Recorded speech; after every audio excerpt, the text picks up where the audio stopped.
There's a moment we always remember as the time when everything changed, an instant etched in our minds, replaying over and over, impossible to escape. I carry such a memory, haunting me, refusing to fade.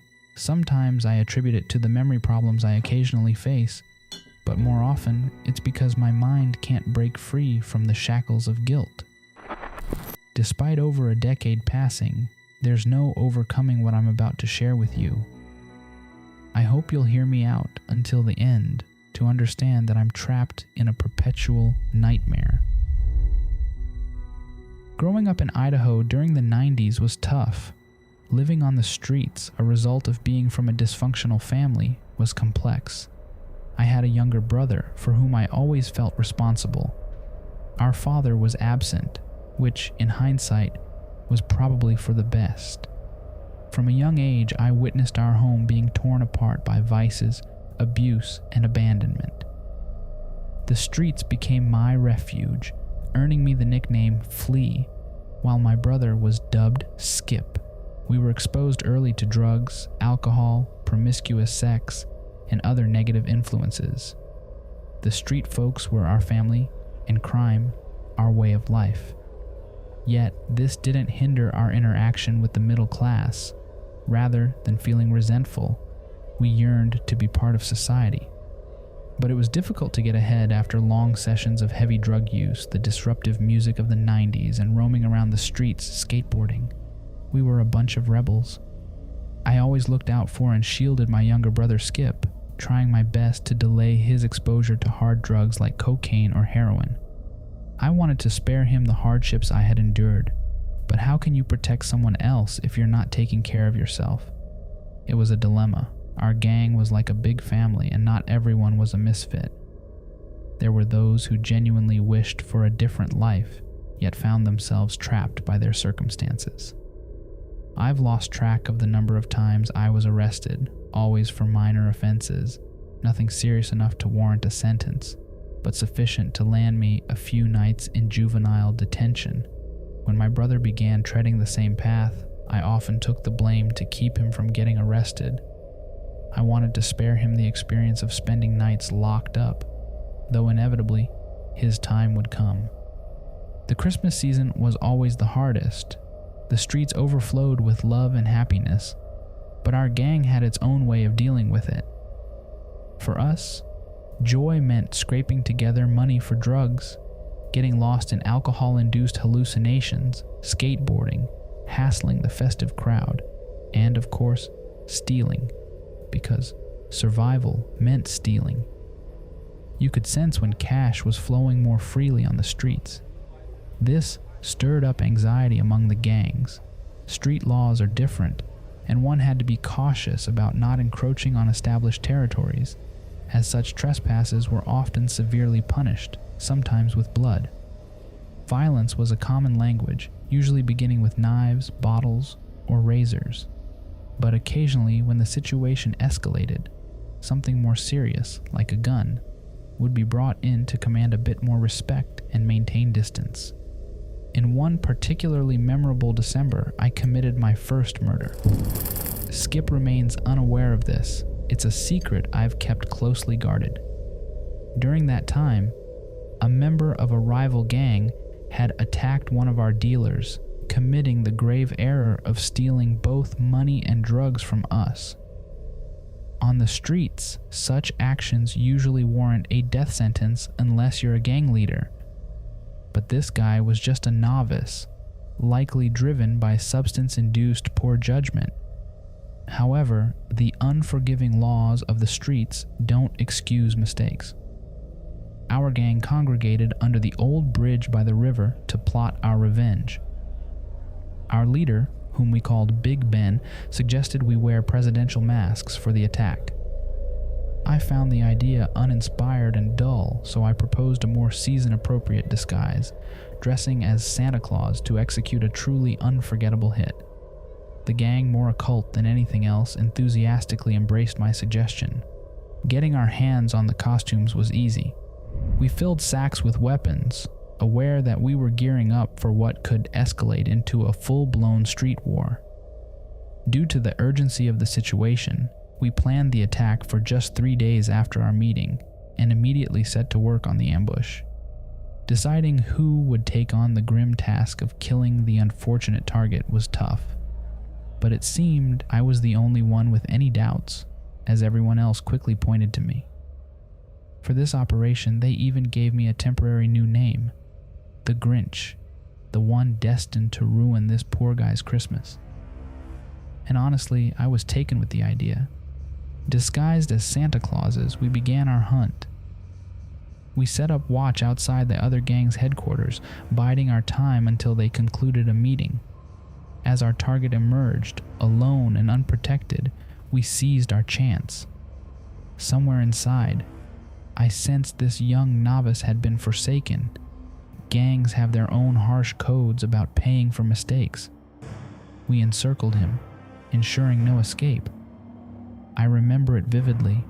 Late at night, light snowflakes falling, we cornered him in a dead-end alley. We toyed with him initially. The goal was not only to make him pay for his blunder, but also to broadcast a stark warning to anyone who thought to cross us. We dealt him punches, kicks, and shoves.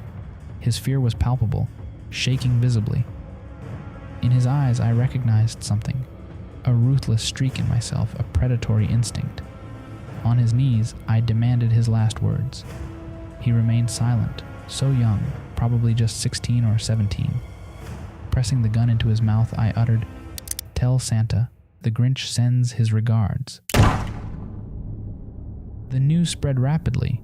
The boy I had killed wasn't just anyone. He was the nephew of an important politician. This meant nothing to us. The streets code applies to all in the game, regardless of their connections. But this revelation escalated tensions, transforming the streets into a frenzied hunting ground. We were forced into hiding despite the lack of concrete evidence linking us to the crime.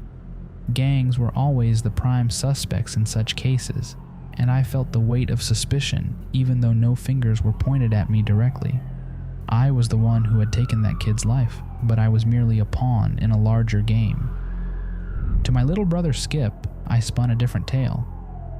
I told him about increased police raids due to drug-related issues, that the streets were spiraling out of control, and there were calls for more police presence to ensure public safety.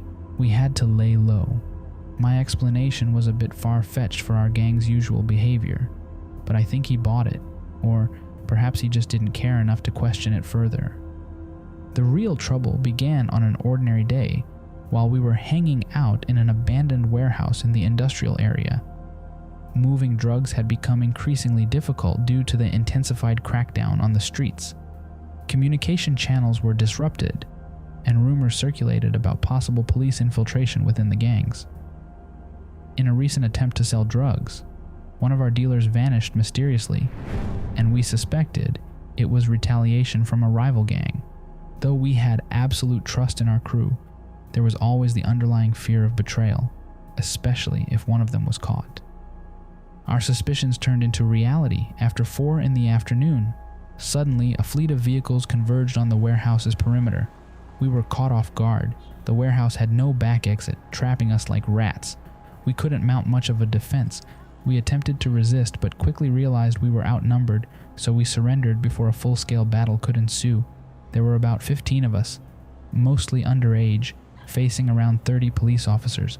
Opening fire in such a situation didn't make any sense. In fact, they had to call in extra vehicles to transport all of us. Despite the presence of many minors, the officers didn't shy away from using force, perhaps trying to compensate for the death of the gang member whose life I had ended. Right from the start, I knew we were in a dire situation, but it was crucial to resist the authorities' attempts to manipulate us into confessing. We spent several nights at the police station, a place that felt like prison even though it technically wasn't. It was meant for those still professing their innocence. The facility featured a large room with small cells lining a central corridor. The corridor's lights were blindingly bright when on, but they cast an oppressive darkness when switched off, with only a sliver of light seeping through the windows near the main doors. Guards occasionally patrolled, enforcing order, The authorities relied on fear tactics to coax out confessions, but we remained quiet, fully aware that any mistake could lead to us being branded as the gang members responsible for the young boy's death. They detained us, stalling for time to collect evidence, ready to pin the crime on us if no other culprits were found. One morning, we were jolted awake by a group of police officers brandishing a sack full of Santa Claus costumes. They mockingly asked if the suits looked familiar. Met with our complete silence, they forced us to put on the costumes and took photographs, likely to use as evidence in a potential trial. The fear was palpable. They must have acquired those suits from somewhere and knew something we didn't. At night, the sound of Christmas bells echoed through the police station corridors, accompanied by a foul odor reminiscent of a dead animal. The purpose of these psychological tactics was unclear, but they made sleep nearly impossible. Strangely, the next day, the guards behaved as if nothing unusual had occurred, adding to the unsettling atmosphere. Eventually, it seemed the case was nearing resolution. On the morning of December 5th, a state attorney arrived at the police station and requested a private meeting with me. By then, my brother Skip and the other minors had been temporarily moved to a juvenile facility while the authorities ironed out the final details of the case. We had interacted with this attorney, Mr. Shepard, a few times in group settings. He'd explained that there were efforts underway to release us, but also mentioned that there were incriminating clues against us. However, this meeting felt different.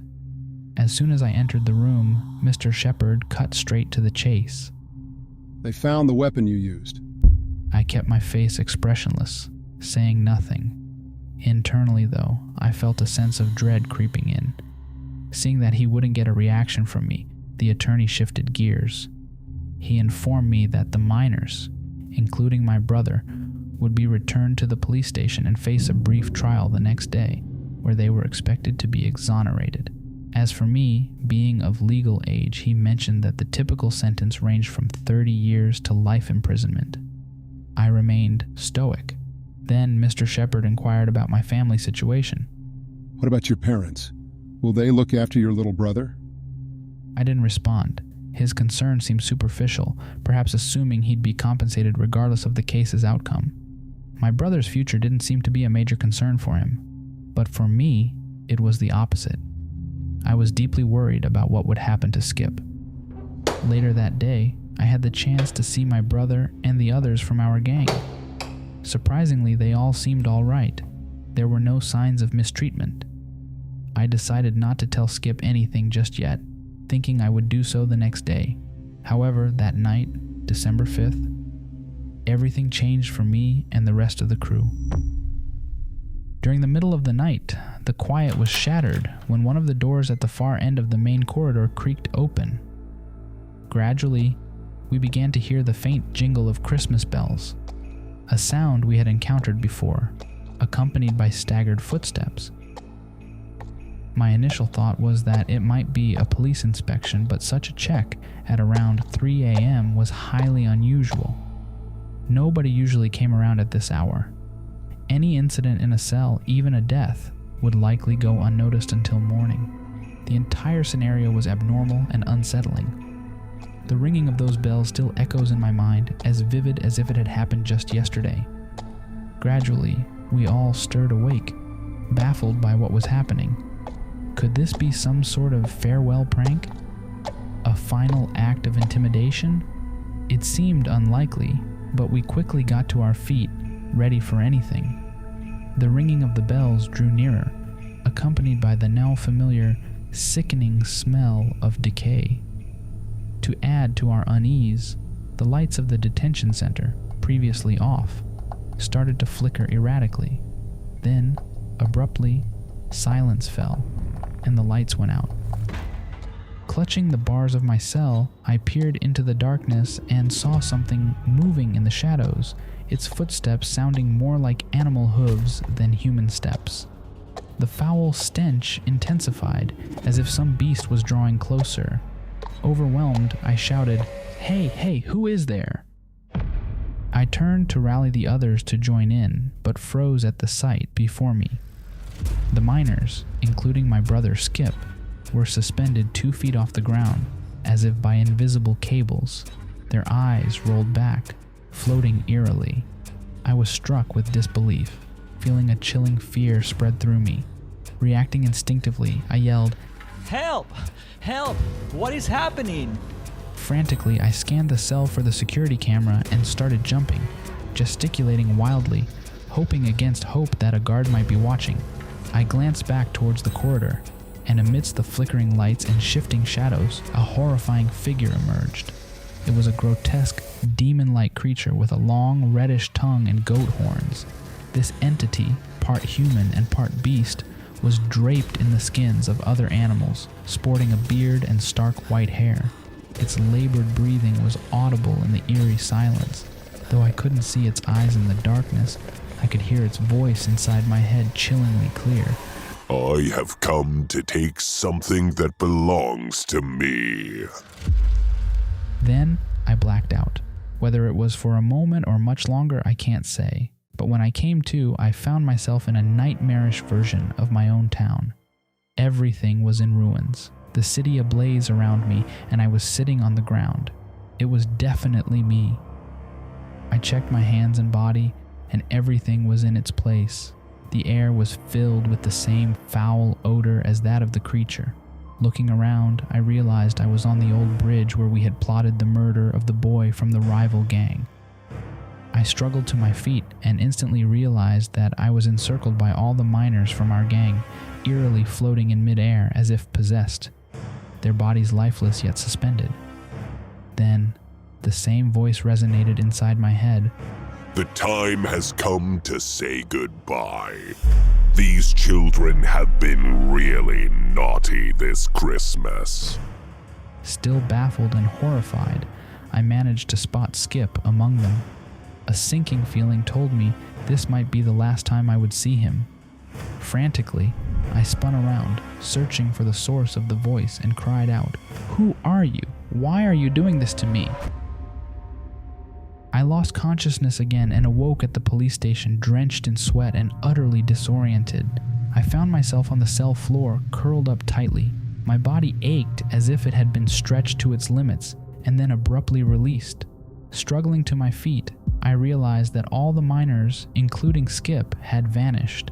The cell appeared untouched, as though nothing had happened. Confusion consumed me, and a severe headache began to throb, so intense I thought I might faint. Then, flashbacks of the underworld I had seen flooded my mind. They were rapid, vivid snippets. I saw the creature, that same grotesque figure savagely devouring Skip's body, tearing it limb from limb. I tried to shield my eyes, but these images were in my head, unescapable, showing the brutal destruction of my brother. When the flashbacks finally ceased, I sat on the floor, overwhelmed with tears. I couldn't grasp the reality of what was happening. It all seemed too surreal, too rapid. Amid my sobs, something wet dripped onto my skull from above. Running my hand through my hair, I felt a thick substance. Glancing at my palms, I saw blood. I lifted my gaze to the ceiling and saw a word written in blood. Krampus.